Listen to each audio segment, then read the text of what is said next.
Assalamualaikum warahmatullahi wabarakatuh. Saya Muhammad Dean dari kelas R59 dengan NPM 202143502582. Kali ini saya akan menjelaskan tentang legalitas usaha. Yang pertama itu adalah definisi dari legalitas usaha itu sendiri. Legalitas usaha ialah suatu izin yang harus dimiliki oleh seluruh pelaku usaha, di mana legalitas usaha ini akan menjadi suatu perlindungan hukum terhadap pelaku usaha, sehingga kepengurusan legalitas usaha sangatlah diperlukan oleh pelaku usaha. Yang selanjutnya adalah tahapan perizinan usaha. Tahapan perizinan usaha itu dibagi menjadi 7 poin. Yang pertama adalah mengurus nomor pokok wajib pajak para pemilik pendiri perusahaan. Para pendiri perusahaan terbatas harus memiliki NPWP atas nama pemilik perusahaan. Apabila salah satu pemilik saham adalah juga merupakan sebuah badan hukum, PT atau koperasi, maka yang dilampirkan adalah NPWP badan atas nama koperasi atau PT tersebut. Inilah salah satu bentuk nyata keunggulan badan usaha berbadan hukum. Sebuah PT atau koperasi bisa punya anak perusahaan dengan mencantumkan nama PT atau koperasi itu sendiri sebagai orang tuanya. Tidak perlu bergantung pada para pemilik dari PT atau koperasi itu sendiri.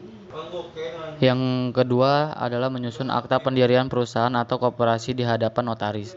Di beberapa kasus, bisa juga para pendiri tidak perlu berhadapan langsung dengan notaris, selama menyiapkan surat kuasa kepada orang yang memiliki para pendiri. Dalam tahap ini, detail mengenai nama perusahaan, daftar pemilik, komposisi saham dari masing-masing pemilik, bidang usaha sesuai KBLI, dan struktur organisasi perlu disampaikan kepada notaris. Yang ketiga yaitu mendaftarkan akta pendirian perusahaan. Pendaftaran ini dilakukan dari notaris ke Kementerian Hukum dan HAM RI untuk kemudian disahkan dengan surat keputusan pengesahan pendirian badan hukum.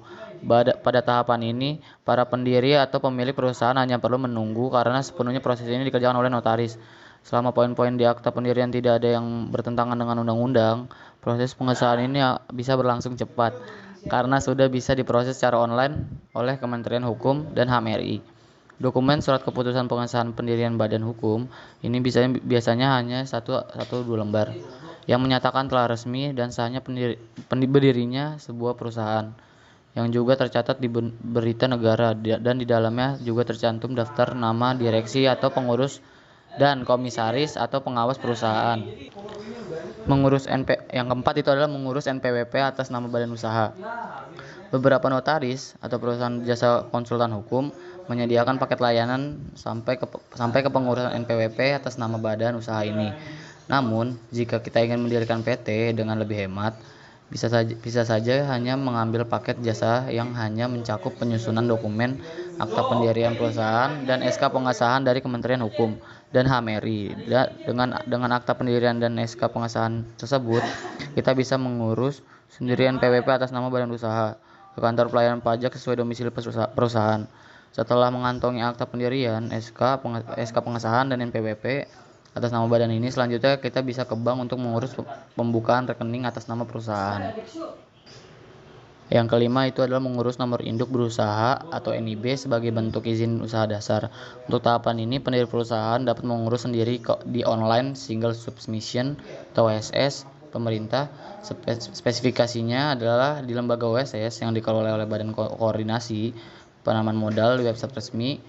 Tapi umumnya perusahaan jasa konsultan hukum juga bisa memberikan layanan sampai dengan pengurusan perizinan dasar berupa nomor induk berusaha atau NIB ini.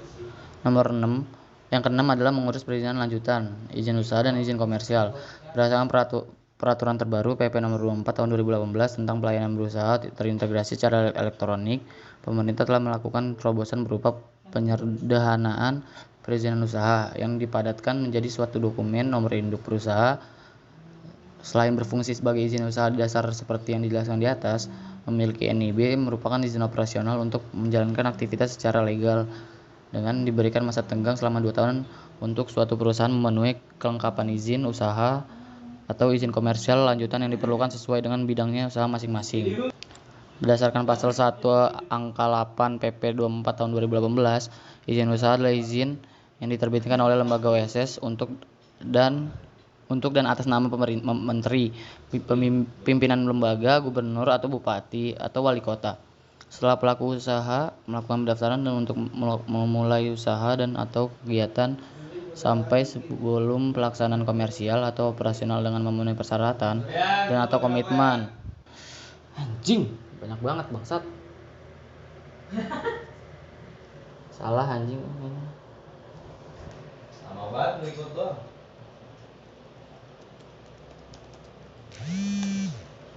Lu record tahu. Nggak usah nelpon juga anjing.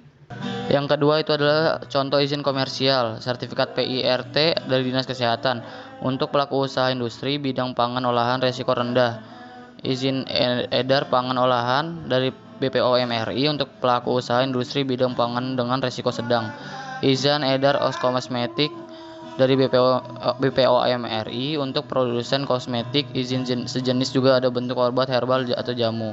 Sertifikat higienis sanitasi pangan dari Kementerian Dinas Kesehatan untuk usaha restoran dan catering, dan selanjutnya surat izin penangkapan ikan untuk nelayan. Yang terakhir adalah poin ketujuh adalah mengurus pendaftaran karyawan tetap ke BPJS Kesehatan dan BP Jam Sostek, dulu BPJS, dan Ketenagakerjaan. Yang terakhir adalah hak intelektual. Hak kekayaan intelektual atau HKI bisa didefinisikan sebagai hak untuk memperoleh perlindungan secara hukum atas kekayaan intelektual sesuai dengan peraturan perundang-undangan di bidang hak